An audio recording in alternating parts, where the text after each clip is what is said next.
ဟုတ်တယ်ကျွန်တော်ဒီမှာလက်ဆောင်ရတယ်ကျေးဇူးပါမလိုပါဘူးကျွန်တော်ပြောတာပဲပြောလို့နားလေးတိုက်တယ်အော်ဒီမှာမင်းကတတိလို့လုပ်ကြရုပ်ပါဟုတ်ကဲ့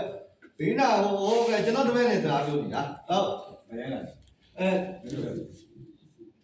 ဘောသားညာသတိပဲမလားကျွန်တော်ပြောတာဂျုံလိုက်ပါမန်ယူကပြန်လာပြီလို့ကျွန်တော်ပြောတာ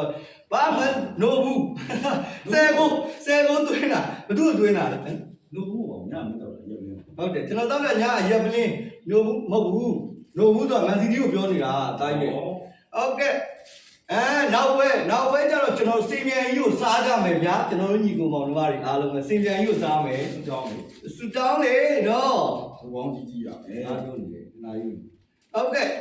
ကျွန်တော်ပြောမယ်နိုးဘူးနဲ့ဒီစင်မြန်ကြီးနဲ့စင်မြန်ကြီးကိုကျွန်တော်တို့ပထမပိုင်းမှာ3-0လောက်သွင်းမယ်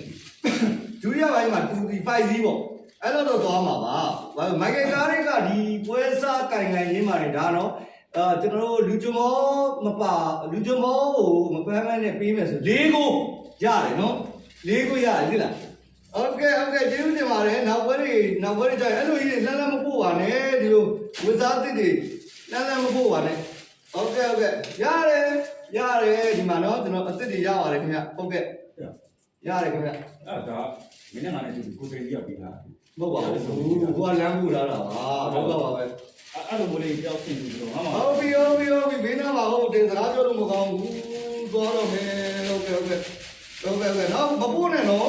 ဟုတ်ကဲ့ကျွန်တော်တို့နောက်ဘက်မှာစင်ပြန်ကြီးကိုစားမယ်ဗျာစင်ပြန်ကြီးကိုစားမယ်ဗျာဟုတ်လဲကွာကိုစိန်ကြီးရောက်ဘိုးဆိုပြီးတာစင်သူပေးတာတော့သူ့လက်ဆောင်ပေးတာကွာဒီလာတိုက်ဟာစင်ပြန်ကြီးစားနိုင်စား